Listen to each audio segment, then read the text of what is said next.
एक बार हम लोग क्वेश्चन पढ़ लेते हैं। लिखा हुआ एक अल्फा न्यूक्लियस है जिसका एनर्जी दिया हुआ हाफ mv स्क्वायर, बम्बार्ड किया जा रहा है एक heavy nuclear target of charge ZE पर। अच्छा ठीक है, देखते हैं यहाँ पर रदरफोर्ड के एक्सपेरिमेंट की जैसी कुछ बात कर रहे हैं कि अल्फा पार्टिकल जिसको बम्बार्ड किया गया है, इसकी जो एनर्जी है वो कितनी है, हाफ m इंटू में v स्क्वायर, किसकी तरफ, एक टारगेट न्यूक्लियस की ओर जिस पर जो चार्ज है वो है ZE।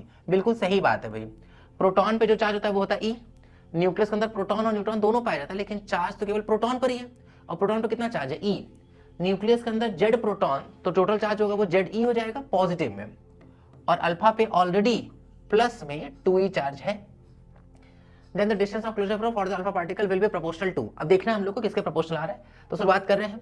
चूंकि सिस्टम में सिर्फ और सिर्फ कंजर्वेटिव फोर्स है, इलेक्ट्रोस्टैटिक फोर्स एक कंजर्वेटिव फोर्स है, तो मैकेनिकल एनर्जी कंजर्वेशन करा सकते हैं। तो शुरू कर रहे हैं, के इनिशियल तो half mv square.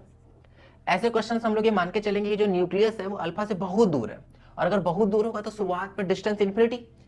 Potential energy का फॉर्मूला क्या होता है, के Q1 Q2 बाई आर को अगर हम रख दें इन्फिनिटी तो समथिंग बाय इन्फिनिटी तो जीरो हो जाएगा। तो शुरुआत में जो पोटेंशियल एनर्जी होगा वो कितना हो जाएगा, जीरो इज इक्वल्स टू, धीरे धीरे जब पास आएगा तो ये इस पर लगाएगा रिपल्सिव फोर्स, तो धीरे धीरे v इधर है, फोर्स उधर है, तो धीरे धीरे धीरे धीरे अल्फा पार्टिकल जब पास आता जाएगा तो एक टाइम पर जो उसका स्पीड हो जाएगा फाइनली वो जीरो हो जाएगा, और यही उन दोनों के बीच में मिनिमम डिस्टेंस होगा, क्योंकि उसके जस्ट बाद एक फ्रैक्शन ऑफ सेकंड के बाद तुरंत जो अल्फा पार्टिकल वो दूर की ओर भागना शुरू कर देगा। ठीक है, तो लिखते हैं हम लोग, तो काइनेटिक एनर्जी जीरो और प्लस के Q1 की जगह पर ZE, Q2 की जगह पर 2E, और डिवाइडेड बाय उनके बीच का shortest distance R। Cross multiply करते हैं क्योंकि R के बारे में पूछा गया, डिस्टेंस ऑफ क्लोजेस्ट अप्रोच ही पूछा जा रहा है क्वेश्चन में। तो अगर हम लोग R की बात करें तो क्या जाएगा, 2 पहले से, एक 2 और, तो 2 2 जा 4, के ZE स्क्वायर डिवाइडेड बाई कितना आ जाएगा यहाँ पे m v का स्क्वायर।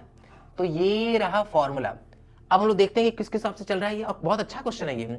अगर सही से देखा जाए तो हम लोगों को पूरा कैलकुलेशन करना था, याद के हिसाब से नहीं जा सकते थे। अब हम लोग हिसाब से कंपेयर करेंगे, फिर जो भी ऑप्शन आ रहा होगा उस अकॉर्डिंग मार्क करेंगे। तो R जो है वो ZE के डायरेक्टली प्रोपोर्शनल है, तो ये तो गड़बड़ हो गया भाई।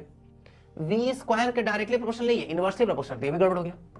मास के इनवर्सली प्रोपोर्शनल है, बिल्कुल परफेक्ट है, मास के इनवर्सली प्रोपोर्शनल है।